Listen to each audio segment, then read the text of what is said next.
The lamplight flickered across Penelope Fletcher's desk as snow fell silent outside the post office window. She sorted Christmas mail with practiced efficiency, each envelope finding its proper slot in the wooden cabinet behind her. 28 years old, widowed 3 years. She'd made peace with solitude the way frontier women learned to make peace with winter. Her hands stilled on 2 identical envelopes addressed in careful child script. Santa Claus, North Pole. But she smiled despite herself. Children's letters always found their way to her sorting table, destined for the stove or a parent's gentle redirect. She opened the first letter. Dear Santa, Daddy is so sad. He needs someone to love him. Please send a nice lady. We don't need toys. Love. Jake. Penelope's throat tightened. She reached for the second envelope, already knowing what she'd find. Dear Santa, Daddy is so sad. He needs someone to love him. Please send a nice lady. We don't need toys, love. Josie. Identical words. Identical heartbreak. Her hands trembled as she set both letters side by side on the desk. The lamp cast shadows across the careful 7-year-old penmanship. She recognized this loneliness, saw it in her mirror every morning when she brushed her hair in the small room above the post office. Saw it in the way she took her meals alone, attended church alone, existed in the careful performance of a life half lived. Outside, the Sanderson family passed by, father carrying packages while mother held their daughter's hand. Their laughter drifted through the frost-covered glass. Penelope watched them disappear into the general store, swallowed by warmth and belonging. She looked back at the letters. 2 children asking Santa not for toys, but for someone to ease their father's grief. 2 children who understood loneliness better than any 7-year-old should. 2 children brave enough to believe in magic when their father had forgotten how. Penelope set the letters aside, unable to process them with the rest of the Christmas mail. Her professional composure, carefully maintained through 3 years of widowhood, cracked like ice under spring sun. She'd learned to survive her husband Thomas's death in the mine collapse, learned to function, to work, to smile when appropriate. But surviving wasn't living. She knew that truth in her bones. The church bells rang across the town square, calling families to Christmas Eve service. Penelope listened but didn't move. She hadn't attended services in months, couldn't bear another well-meaning widow offering sympathy she no longer wanted. She extinguished the lamp and sat in darkness, holding the 2 letters, through the window. Families moved through falling snow toward the church's glowing windows. Children laughed. Parents called gentle warnings about ice. The town lived and breathed and connected while Penelope sat alone with 2 pieces of paper that had somehow reached past her carefully constructed walls. Santa can't answer, she whispered to the empty room. But even as she spoke, something shifted in her chest, a thought forming. Fragile as first frost, dangerous as hope.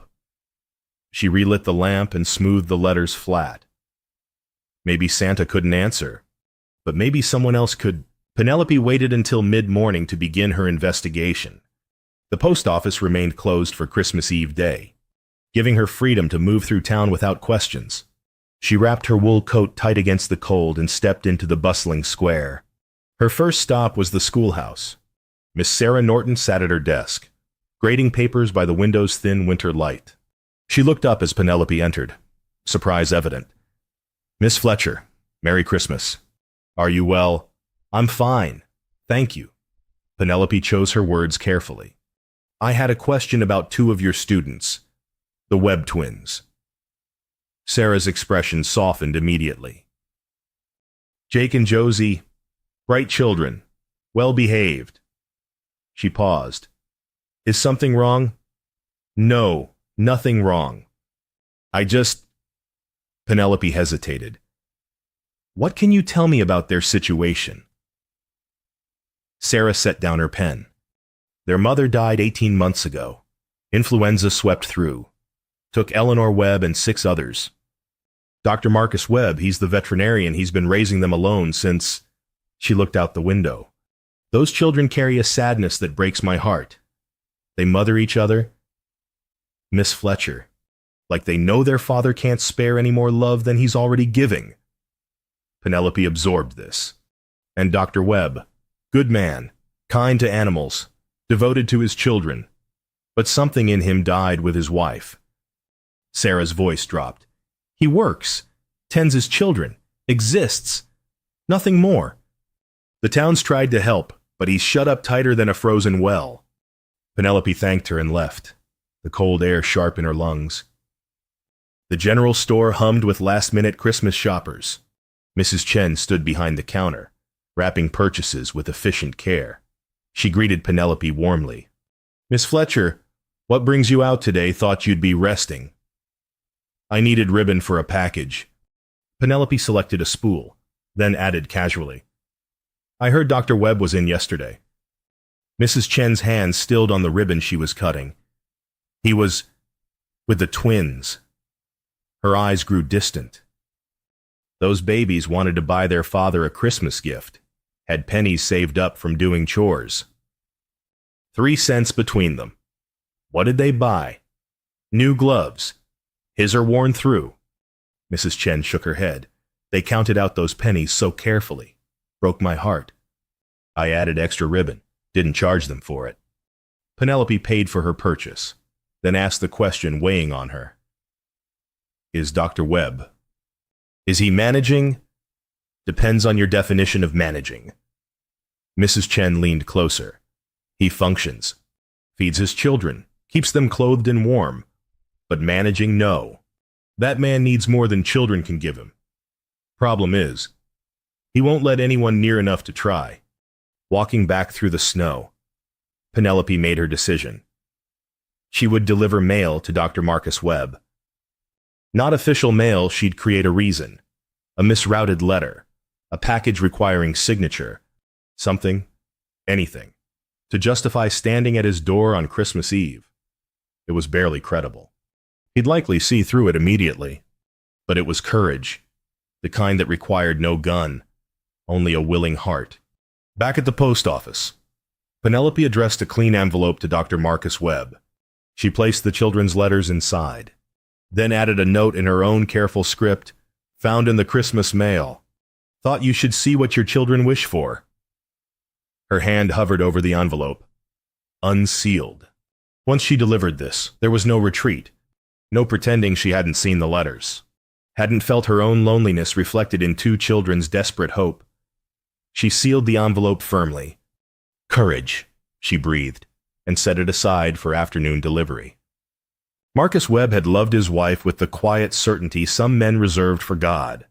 Eleanor had been his anchor in the wild uncertainty of frontier life, his joy in a landscape that offered more hardship than comfort. They'd built their veterinary practice together, raised their twins together, dreamed together. Then influenza came like a thief. He'd held her hand as fever consumed her. Helpless despite all his medical knowledge. Animals he could heal. His wife. He could only watch die. Promise me you'll live. Marcus. She'd whispered near the end. Not just exist. The children need a whole father. He'd promised. Then broken that promise for 18 months.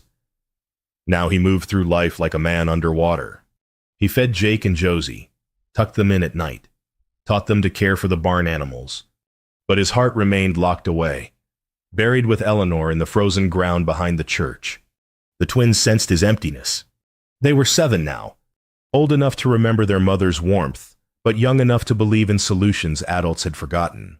Last week, he'd found them whispering in their shared bedroom, falling silent when he appeared. He hadn't known about the letters to Santa. Christmas Eve afternoon found Marcus in the barn, checking on a mare recovering from a difficult foaling. The twins played in the house, decorating their modest tree with ornaments Eleanor had collected over the years. He could hear their laughter through the window, bright against winter's gloom. A knock at the front door pulled him from his work. He wiped his hands on his trousers and crossed the yard, snow crunching under his boots. Through the door's small window, he saw a woman he vaguely recognized from town. Dark hair, careful posture, dressed too formally for a casual visit. Marcus opened the door. Dr. Webb. Her voice wavered slightly. I'm Penelope Fletcher, the postmistress. I have mail requiring your attention. Marcus's eyes narrowed. Mail requiring attention on Christmas Eve. The excuse was transparent, barely credible. Before he could respond, two small bodies appeared behind him. Daddy, who is it? Josie pushed forward. Then her eyes went wide. It's the postmistress. Jake crowded next to his sister. Both children staring at Penelope with expressions Marcus couldn't quite read. Hope. Perhaps. Or recognition of something he didn't understand. Daddy, it's Christmas Eve. Yes. Josie grabbed her father's hand. Please, Daddy. It's Christmas Eve and she came all this way in the snow. Marcus looked from his children to Penelope Fletcher, whose cheeks had colored pink. She held an envelope, but her grip on it suggested she knew it was merely a prop in some larger production. He should refuse, should thank her politely, and close the door on whatever well-meaning interference this represented. But his children's faces stopped him. They looked more alive than they had in months, eyes bright with something that resembled joy. And Penelope Fletcher looked not pitying, not judgmental, just uncertain, as if she too wasn't sure why she stood on his doorstep holding a flimsy excuse. Come in, Marcus heard himself say, stepping aside, just for a moment. The twins exchanged a glance that spoke of conspiracies and answered prayers.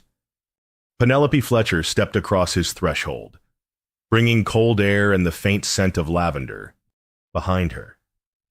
Snow continued to fall on the empty street. The Webb home was clean but joyless. Penelope saw it immediately surfaces scrubbed, furniture arranged with precision, everything functional and nothing warm. The Christmas tree stood decorated but somehow lifeless, ornaments placed with duty rather than delight. Eleanor Webb's photograph dominated the mantel, flowers placed before it like an altar. Marcus gestured awkwardly toward the sitting room. Please, sit. The twins needed no encouragement. They positioned themselves on either side of Penelope on the worn sofa, pressing close with the easy affection of children who'd decided she belonged there. I'll make cocoa, Marcus said, retreating toward the kitchen. We have marshmallows, Josie announced. Daddy bought them special for Christmas. Jake studied Penelope with solemn eyes. Did you really come about mail? Penelope's throat tightened. I came about letters, 2 letters. Actually, oh. Jake's face transformed with understanding. He looked at his sister, then back to Penelope. Did Santa send you, Jake? Marcus's voice carried warning as he returned with a tray. Don't be presumptuous. But Penelope met the boy's gaze directly. I don't know about Santa. But I read your letters. Both of them. Silence fell. Marcus set the tray down, cocoa sloshing. His expression shifted from polite guardedness to something harder. You read my children's private correspondence. Letters to Santa come through the post office. Penelope said quietly, I sort them. I read yours, and I couldn't. She paused.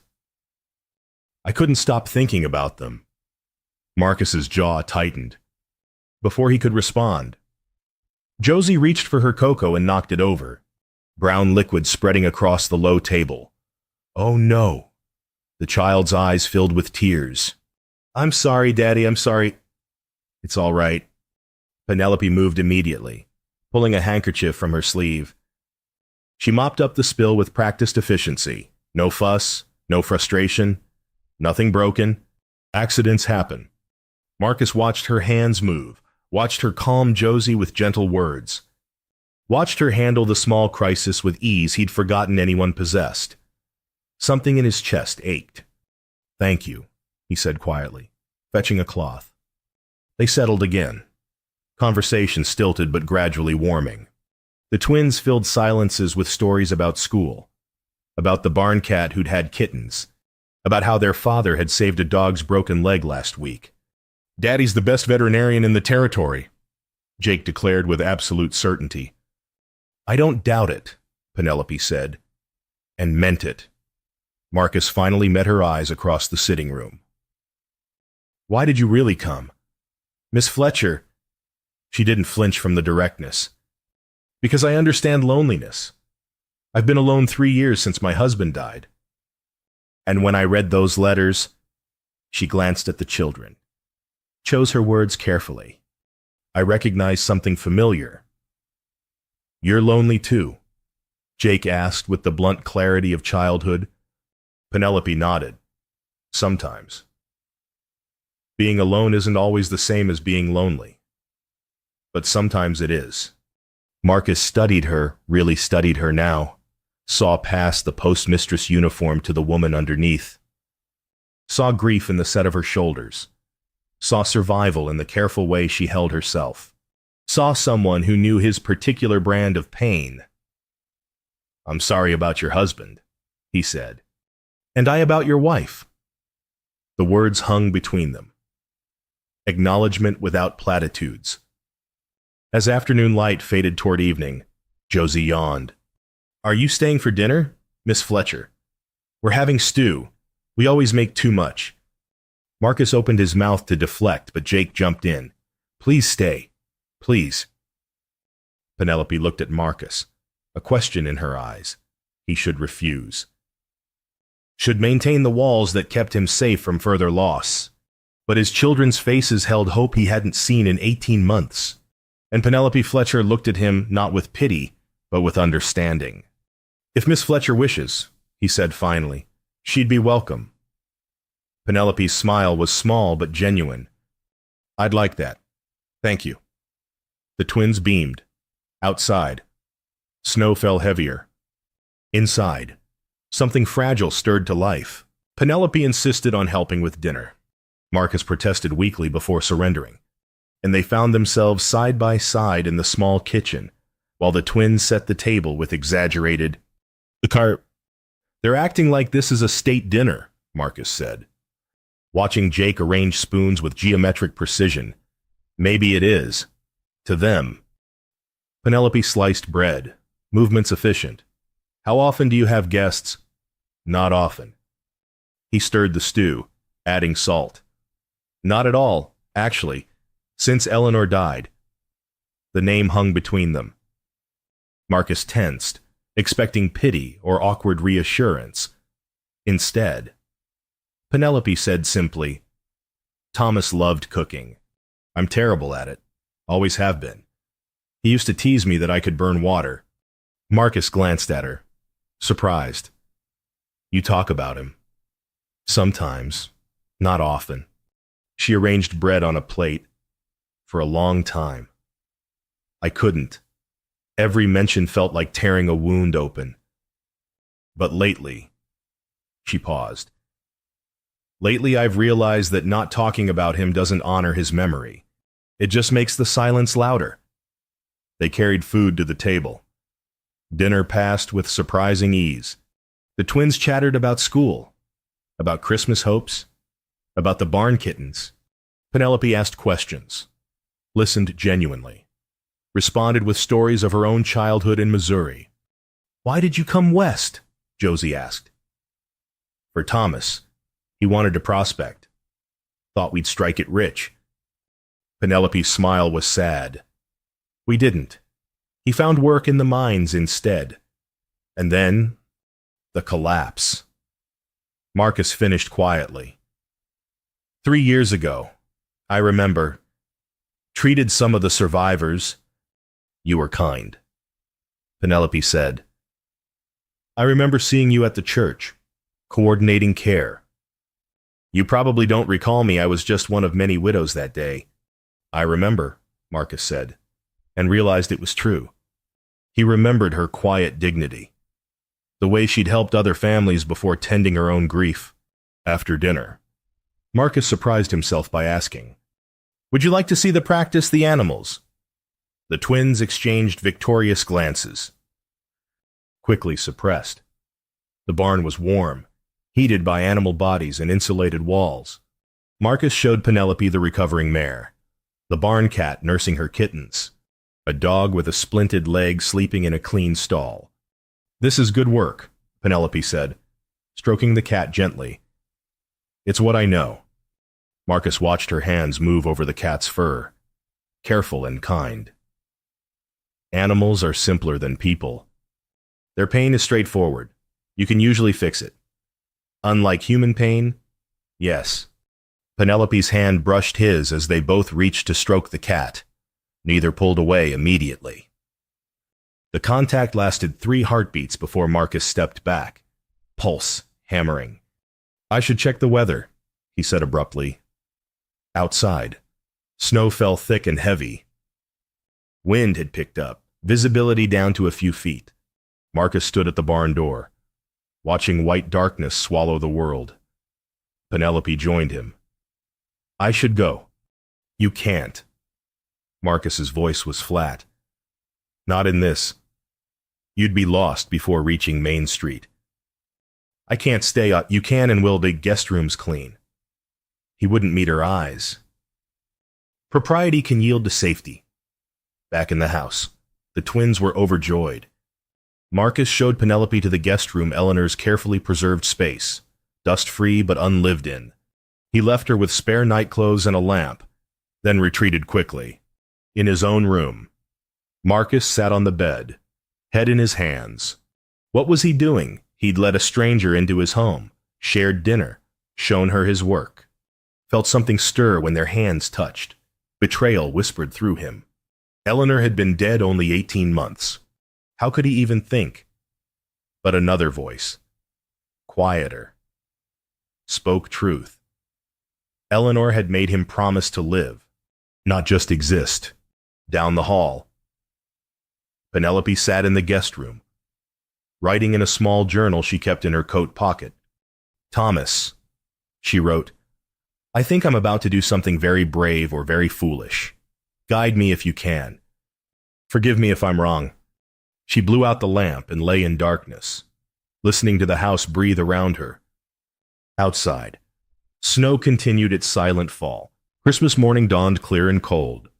Penelope woke to the sound of children's excited whispers and the smell of coffee brewing. She dressed quickly, anxiety knotting her stomach. What had seemed natural last night felt presumptuous in daylight. She found Marcus in the kitchen, already preparing breakfast.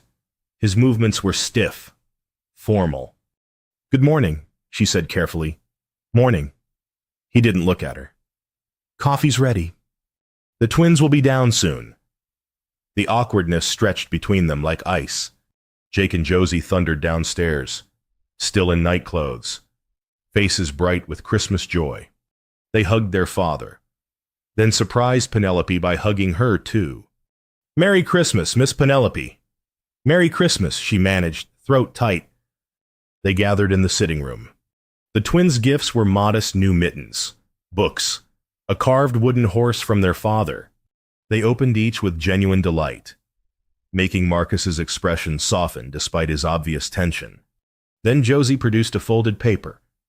"We made you something, Miss Penelope." Penelope unfolded it carefully.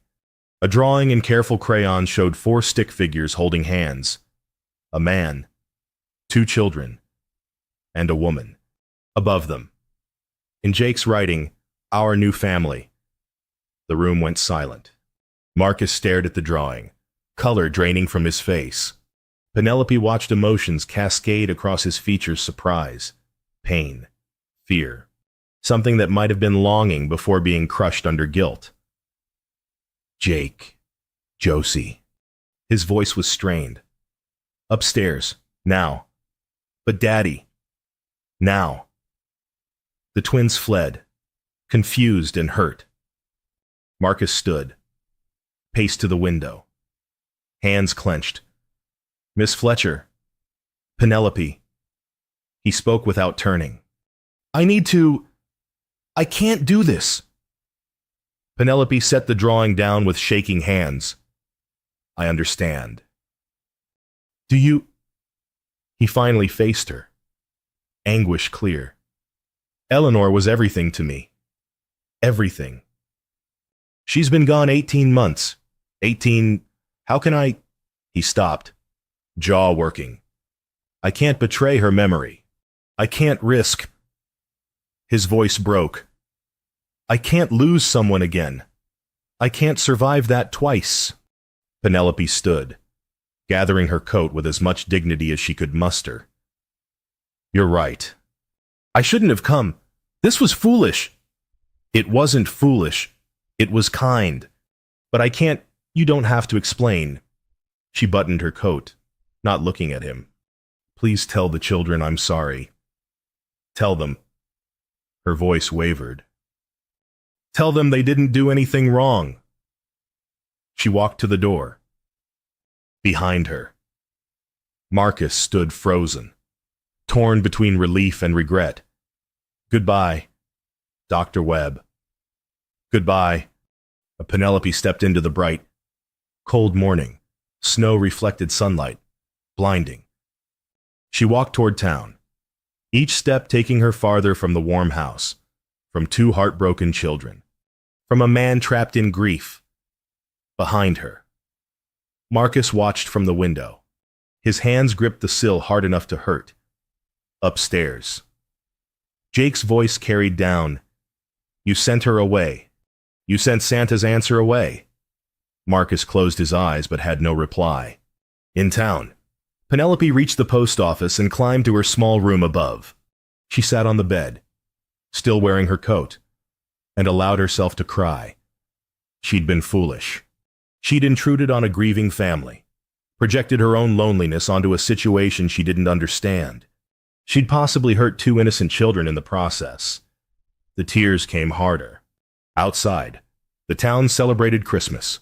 Inside, Penelope Fletcher faced the familiar ache of solitude, now sharpened by the brief taste of something more. 2 days passed like winter molasses. Marcus returned to his routine morning chores, veterinary calls, evening meals with silent children. But the silence felt different now, heavier, accusatory. The twins moved through the house like small ghosts. They did their chores without being asked, spoke in whispers, avoided their father's eyes. On the second evening, Marcus found them in their room, staring out the window at falling snow. Time for supper, he said. Neither moved. Jake, Josie, downstairs. Jake turned, his 7-year-old face ancient with disappointment. Why did you send her away? Marcus flinched. It's complicated. No, it isn't. Tears stood in Jake's eyes. We prayed for someone to love you. Santa sent her, and you made her leave. Santa didn't. Marcus stopped. How could he explain adult grief? Fear, guilt to children. Mama wouldn't want you sad forever. Josie whispered. She told me once that love doesn't run out, that there's always more if you're brave enough. The words hit Marcus like a physical blow.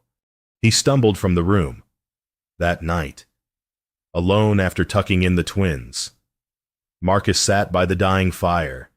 He pulled Eleanor's photograph from the mantel, held it with trembling hands. I don't know how to do this, he said to her smiling face. How to let someone in without forgetting you. How to risk loving and losing again. The fire popped. Snow tapped against windows. Marcus's vision blurred. You made me promise I'd live, not just exist, but I don't know how. Eleanor, I'm so scared of feeling that pain again, of failing someone else, of memory surfaced with brutal clarity. Eleanor in their bed, her final hours. Fever bright in her eyes, but her mind clear, focused on him with fierce intensity. Promise me you'll live. Marcus, not just exist. The children need a whole father. And you need... She'd struggled for breath. You need more than grief. Promise me. He'd promised. Held her hand as she slipped away. Believed at the time that he could keep that promise, then spent 18 months breaking it. Marcus set the photograph down gently. I've been selfish, he whispered. Hiding in grief because it's safer than living. Telling myself I'm protecting your memory when really I'm just scared. He looked at the drawing the twins had made, now propped on the table. 4 stick figures holding hands. She's kind, he said to Eleanor. Penelope, she understands loss. The children like her. And He swallowed hard. I felt something. Eleanor. For the first time since you died, I felt something other than empty. The fire crackled its reply. Would you forgive me for trying? For maybe loving someone else? The house was silent. But in that silence, Marcus found his answer.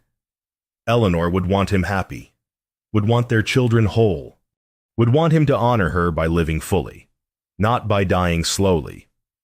He stood, decision crystallizing.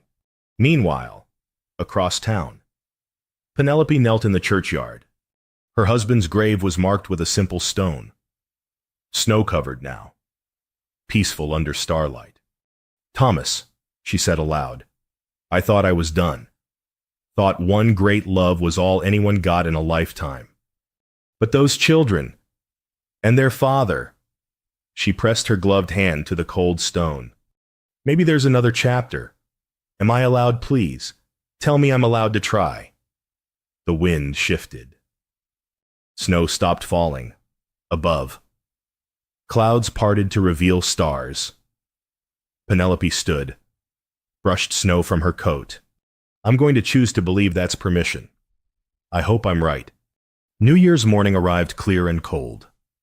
Penelope opened the post office early, needing work to quiet her thoughts. She was sorting yesterday's mail when the door opened. Marcus Webb stood there, hat in hands, behind him.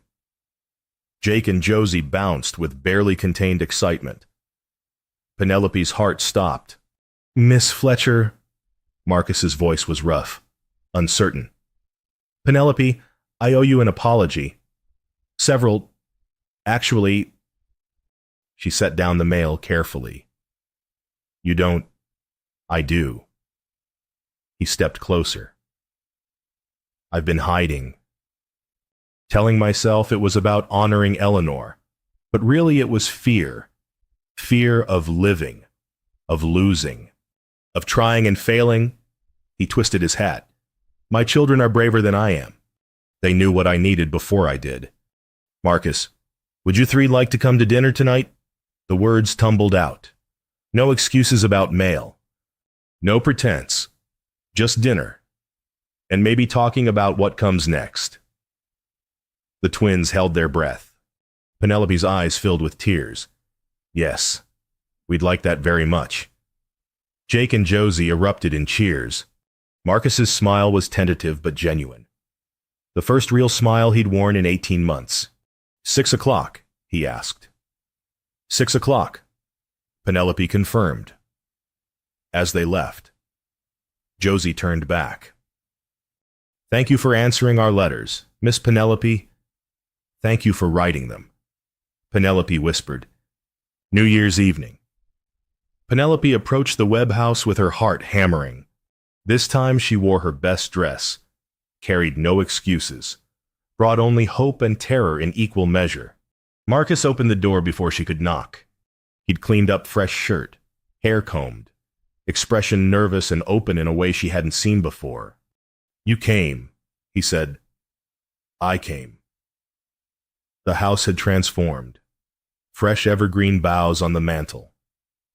Eleanor's photograph moved to a shelf, still honored but no longer dominating. The table set with care, candles lit. The twins had clearly helped napkins folded into crooked triangles. Wildflowers somehow found in winter arranged in a jar. Dinner was venison stew. Bread. Winter vegetables. They talked easily now, walls coming down in measured increments. Marcus told stories about his veterinary training. Penelope shared memories of Missouri, of her parents' farm, of dreams she'd set aside. The twins contributed their own tales, weaving family history into conversation. Josie mentioned something funny Eleanor had done. Marcus flinched, then consciously relaxed. Your mother did love a good joke, he told his daughter. After dinner, they played a card game the twins taught Penelope. Laughter filled the house, genuine and warm, when the children finally yawned. Marcus sent them to bed with promises he'd check on them soon. Alone in the sitting room, Marcus and Penelope sat by the fire, The ease of dinner gave way to awareness, to the weight of what they were attempting. I moved her photograph, Marcus said quietly. Not to forget. Never to forget. But to make room. That was brave. I don't feel brave, I feel terrified. He looked at her. But I'm trying. That has to count for something. Penelope moved closer on the sofa. It counts for everything. Marcus took a breath. I need to ask you something. And I need an honest answer. All right. Did you really come that first night about mail? Penelope held his gaze. No. I came because 2 children asked Santa for help. Santa sent me. I don't believe in Santa. Neither do I, Penelope said softly. But I believe in children's prayers, and second chances, and brave people who try again despite everything. Marcus reached for her hand, held it carefully. I can't promise I won't be afraid sometimes, or that I won't struggle with guilt. Eleanor was... His voice caught. She was my whole world. I know. Thomas was mine. Penelope squeezed his hand. But worlds can expand. Love doesn't diminish love. It just grows. Is that what this is? Marcus asked, wonder in his voice. Love. I don't know yet. Maybe the beginning of it. Penelope smiled through tears. But I'd like to find out, if you're willing. Marcus stood, drew her up with him. He crossed to the shelf, lifted Eleanor's photograph. Looked at it for a long moment. She'd like you, he said finally. She'd want this for me. For the children. He placed the photograph carefully in a wooden memory box. Not forgetting. Just making room for what comes next. He turned back to Penelope, and when he kissed her, it was gentle, tentative. Not passion, but promise. Not replacement, but new beginning. They stood together by the firelight. 2 people who'd survived loss learning to hope again. Upstairs, Jake whispered to his sister. Santa answered. I told you, Josie whispered back. I told you he would. April arrived with mud and birdsong. The frontier winter loosened its grip, and the town of Clearwater shook off snow like a dog shaking off water. Penelope stood at her post office window, sorting morning mail, and marveled at how much could change in 3 months. She was married now. The ceremony had been simple. Just family and close friends at the church. Jake and Josie had stood as witnesses, solemn and proud. Mrs. Chen had cried. Even Miss Sarah had dabbed her eyes during the vows. Penelope Fletcher had become Penelope Webb. The house had transformed too. Her belongings mixed with Eleanor's carefully preserved things, creating something new. Photographs of both Thomas and Eleanor held places of honor. Memories respected rather than erased. The twins called her Mama Penelope, differentiating from Mama Eleanor in ways that honored both women. And yesterday, Dr. Jameson had confirmed what Penelope suspected. She was pregnant. At 29. After believing herself too old, too alone, too broken for this joy a child was coming. She hadn't told Marcus yet. Was waiting for the right moment. The post office door opened. Marcus entered, the twins trailing behind with a basket. Lunch delivery, he announced. This had become their routine. He brought food at midday, stayed long enough to share it, stole kisses when the twins weren't watching. The town had witnessed their courtship, had blessed their marriage, had welcomed this knitting together of broken pieces into something whole. Papa made sandwiches, Josie said proudly, and we picked early wildflowers. They're beautiful. Penelope accepted the scraggly bouquet with genuine delight. Jake studied her with serious eyes. You look happy. Mama Penelope. I am happy. She pulled him close. Very happy. Marcus caught her eye over the children's heads. His smile still held traces of wonder, as if he couldn't quite believe this was real. She understood. She felt the same way every morning. After lunch, after the twins ran off to play with friends, Marcus lingered. "You have news," he said. "I can see it on your face." Penelope's hand went unconsciously to her stomach. "How did you—" "I'm a veterinarian. I recognize the signs." His eyes widened. "Penelope, are you—" "Yes." Her voice shook. "Dr. Jameson confirmed it yesterday. We're having a baby." Marcus went very still. Then his face crumpled, and he pulled her close, shoulders shaking. Happy tears, sad tears, grateful tears, all of it mixed together. "Eleanor would be so happy," he whispered. "She always wanted more children. And you've given me everything. The children have a mother again. I have a partner. And now—" He pulled back, cupping her face. "Now we're growing our family. How did I get so lucky?" "We both got lucky," Penelope said, or blessed, or answered. That evening, they told Jake and Josie. The twins processed this the way 7-year-olds did, with immediate excitement. Practical questions, and fierce declarations that they'd be the best big siblings ever. Later, after the children slept, Penelope sat at the kitchen table with her old Bible. She'd kept the twins' original letters to Santa tucked inside for safekeeping. Now she pulled them out, smoothed the careful child writing, and added a note of her own. Santa answered. January 1886. Jake and Josie prayed for someone to love their father. They received a family. All of us received healing. Sometimes the bravest thing we can do is allow ourselves to hope again. She placed the letters in the wooden memory box Marcus had made. Alongside Eleanor's photograph and a picture of Thomas, their past, honored, their present, celebrated, their future, unfolding with each new day. Outside, the last of winter's snow melted. Gardens prepared for planting. The veterinary practice thrived. The post office continued its steady rhythm. And in the Webb house, a family knit together from loss and courage settled into the beautiful ordinary of life lived fully. Penelope stood at the window, watching Marcus teach the twins to tend the kitchen garden. Jake laughed at something his father said. Josie carefully patted dirt around seedlings. Sun warmed the earth after long cold. She pressed her hand to her stomach, to the new life growing there. "Thank you," she whispered to whoever might be listening, to God, to Santa, to Eleanor and Thomas, to the mystery that brings broken people together and makes them whole. Thank you for second chances, for children's prayers, for the courage to answer. Spring had come, as it always does, and with it, hope. The twins had written to Santa asking for love. They'd received a family, and in that family, 4 people learned the truth that frontier life teaches best survival isn't the same as living, and living requires the bravest kind of courage, the willingness to love again after loss.